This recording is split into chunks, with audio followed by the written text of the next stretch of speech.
अस्सलामु अलैकुम रहमतुल्लाहि वबरकातुहू। आज का बयान है इब्राहिम अलैहिस्सलाम। और इब्राहिम अलैहिस्सलाम से अल्लाह ने अपने बच्चे की कुर्बानी कैसे ली। बिस्मिल्लाहिर्रहमानिर्रहीम। इब्राहिम अलैहिस्सलाम बहुत मेहरबान, बहुत रोने धोने वाले थे। इब्राहिम का मतलब है मेहरबान बाप। इब्राहिम अलैहिस्सलाम की कहानी तो बहुत लंबी है, तो हम शुरू करते हैं इब्राहिम अलैहिस्सलाम से अल्लाह ने अपने बच्चे की कुर्बानी कैसे ली। इब्राहिम अलैहिस्सलाम को जब आग में डाला गया और अल्लाह ताला ने उनको आग से ज़िंदा और सलामत निकाला, तो फिर इन्होंने हिजरत फरमाई। फिर मिस्र गए। मिस्र का जो बादशाह था वो हर आने वाली औरत को ज़बरदस्ती एक रात अपने पास कमरे में रखता था। तो हज़रत सारा अलैहिस्सलाम को भी कब्ज़ा करके अपने कमरे में रखा। जो हाथ बढ़ाता वो सूख जाता, पीछे करता तो ठीक हो जाता, फिर हाथ बढ़ाता तो सूख जाता, पीछे करता तो ठीक हो जाता। तो उसने कहा ये तो कोई और बात है। तो उसने अपनी बेटी हज़रत हाजरा अलैहिस्सलाम को इब्राहिम अलैहिस्सलाम के निकाह में दे दी। इब्राहिम अलैहिस्सलाम उस वक्त 70 साल के हो चुके थे और हाजरा 22 की थी। ये 3 अफराद का काफिला हिजरत करके फ़लस्तीन पहुँचे और इब्राहिम अलैहिस्सलाम की उम्र गुजरने लगी।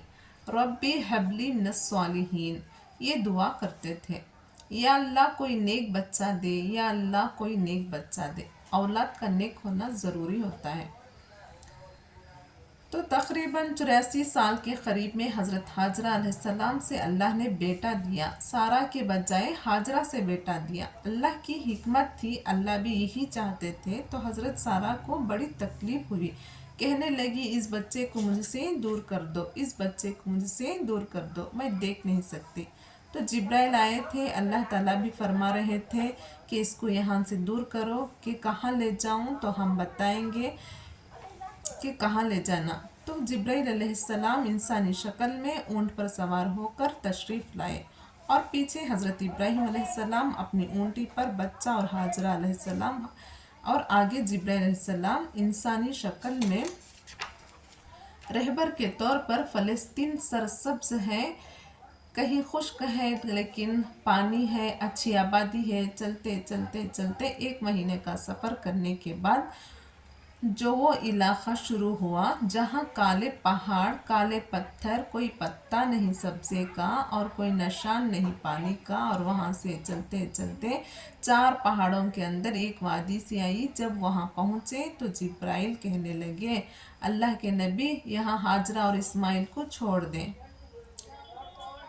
जब वो आग में जा रहे थे उस वक्त एक लफ्ज़ भी नहीं बोले थे, हस्बी अल्लाह व नियामल वकील। लेकिन जब जिब्राइल बोले कि यहाँ छोड़ दो तो ये एकदम बोले यहाँ कैसे छोड़ दो, यहाँ तो कुछ भी नहीं है, ये कैसे रहेंगे। तो जिब्राइल अलैहिस्सलाम ने कहा ये आपके रब की मंशा है, हुक्म है, यहाँ अल्लाह का घर बनेगा। तो इब्राहिम अलैहिस्सलाम ने एक छपरा सी लकड़ी का कीमा लकड़ी की तरह घर बना के दिया और चल पड़े। तो हज़रत हाजरा फरमाने लगी आप कहाँ जा रहे हैं। इतना बड़ा इम्तिहान था कि जवाब नहीं देना था, बस चुप कर कर चलो।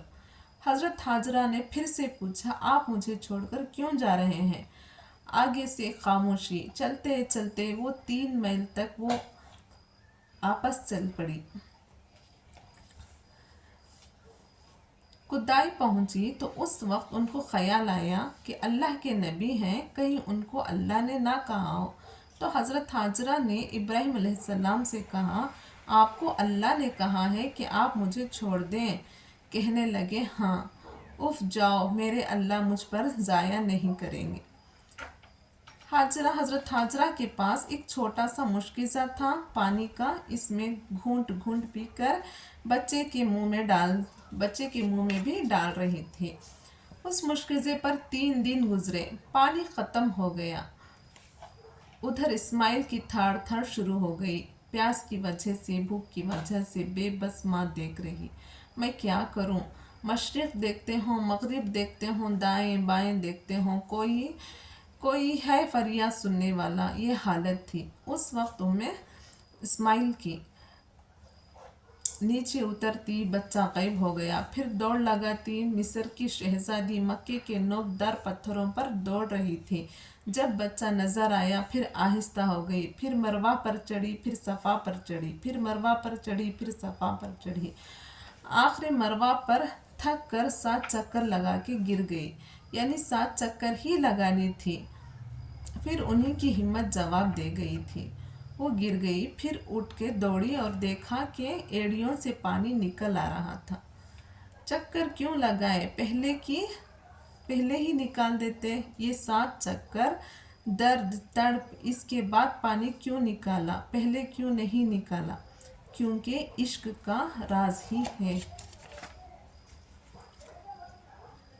میرے بھائی بہنوں، امتحان کی جگہ ہے، ہم اس کو جنت بنانا چاہتے ہیں۔ یہاں ہم اپنی مرضیاں پوری کرنا چاہتے ہیں۔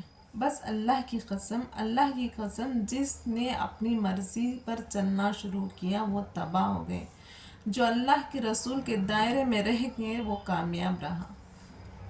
دیکھا تو پانی ابل رہا ہے تو اس وقت حضرت حاجرہ نے کہا زمزم زمزم، ٹھہر جا۔ باہو نیچے زور مارا۔ اللہ کو بھی یہی منظور تھا، اور ہمارے نبی نے بھی فرمایا ہے کہ اگر میری ماں زمزم نہ کہتی تو پورے عرب کو یہ پانی سیراب کر دیتا۔ ابراہیم علیہ السلام کو 1 سال کے بعد اجازت ملی، جاؤ مل کے آؤ۔ ابراہیم علیہ السلام گئے، اپنے بچے کو سینے سے لگایا اور پھر واپس ہو گئے۔ بچہ دوڑنے بھاگنے لگا تھا تو خواب آنا شروع ہو گئے کہ قیمتی چیز قربان کرو۔ گائے کی قربانی دی، پھر سے خواب آیا قیمتی چیز قربان کرو۔ اونٹ قربان کی، پھر خواب آیا قیمتی چیز قربان کرو۔ تو پھر یہ خیال آیا کہ اسماعیل علیہ السلام کی طرف اشارہ ہے۔ ابراہیم علیہ السلام کا دل اندر سے پھٹا ہوا ہو گیا اپنے بچے کی قربانی کرنے، تو وہ وہاں پہنچے تو اسماعیل علیہ السلام نے سمجھا کہ یہ ہیں ہمارے ابا۔ تو حضرت حاجرہ نے کہا کہ بچے کو تیار کرو، میں اس کو سیر کرانے لے جا رہا ہوں۔ تو بڑی خوشی ہوئی، بچے بھی ماں بھی پہنچے جمرہ کبرہ پر۔ وہاں پہنچے تو کہتے ہیں کہ مجھے تجھے ذبح کرنا ہے۔ اس عمر میں خود کو اللہ سے جوڑ دیا اور کہا ابا کرو تم۔ پھر سے کہنے لگے ابا جی اب کر دو، دیر کیوں کر رہے ہو؟ پھر معصوم ذہن میں اپنی ماں کی طرف گیا اور کہنے لگے میری ماں کو بڑی تکلیف ہوگی، تو اسی اپنا کرتا اتارا اور کہا یہ میری ماں کو دے، جب بھی میری یاد آئے یہ کرتا دیکھ لے گی، اور مجھے یہیں دفن کرنا، وہاں مت لے جانا۔ پھر اسماعیل علیہ السلام کو لیٹائے اور چھری گلے پر رکھے، آسمان کو دیکھ کے کہتے ہیں کہ یا اللہ کیا تو مجھ سے ناراض ہو گیا کہ میرے دل میں اسماعیل زیادہ اتر گیا ہے؟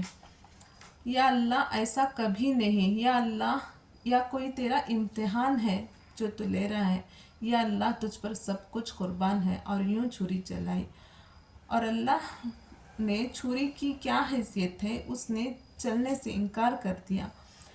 پھر چلائی۔ آسمان کے فرشتے 2 دفعہ روئے ہیں انسانی تاریخ میں۔ آسمان کے فرشتے 2 دفعہ روئے ہیں انسانی تاریخ میں۔ ایک جب ابراہیم علیہ السلام نے ان کے کمر پہ اپنا گھٹنا رکھا اور سر کے بال پکڑے اور چھری پکڑ کر یہ کہا کہ کیا اللہ تو مجھ سے ناراض ہے کہ تو آسمان کے فرشتے چیخیں نکلنے لگی آسمان کے فرشتوں سے۔ اور ایک جب اللہ کے نبی کو طائف میں پتھر پڑے تو آسمان کے فرشتے کی چیخیں نکلی۔ یہ 2 دفعہ آسمان کے سب فرشتے روئے۔ تو پھر اللہ نے کہا کہ بس ابراہیم تو امتحان میں پاس ہو گیا۔ چھری چل گئی، آنکھوں پر تو پٹی تھی، چھری چل گئی، پٹی کھولے تو سامنے دمبا اور اسماعیل اور جبرائیل کھڑے تھے۔ یہ جانور کی قربانی ایک علامت ہے، اس قربانی سے ایک پیغام ہے کہ اپنے غلط جذبات کو اللہ پر قربان کر دو۔ ہم سے اللہ نے یہ نہیں کہہ رہا بچے قربان کرو، اللہ یہ کہہ رہا غلط جذبات کو قربان کرو۔ جو اللہ تعالیٰ کہتے ہیں جو نہیں کرنا وہ نہیں کرنا، جو حرام ہے وہ حرام ہے، تو وہ اپنے جذبات کو چھری چلا دو۔ سچ بولنے کے لیے چھری چلانا ہو تو چلا دو، جذبات کو پھیلاؤ۔ جو اس نے کہا ہے یہ کرنا ہے تو اس کے لیے اپنے جذبات کو قربان کرو۔ اللہ تعالیٰ ہم سب کو، سننے اور سنانے والوں کو اور عمل کرنے کی توفیق عطا فرمائے۔ آمین۔ جزاک اللہ۔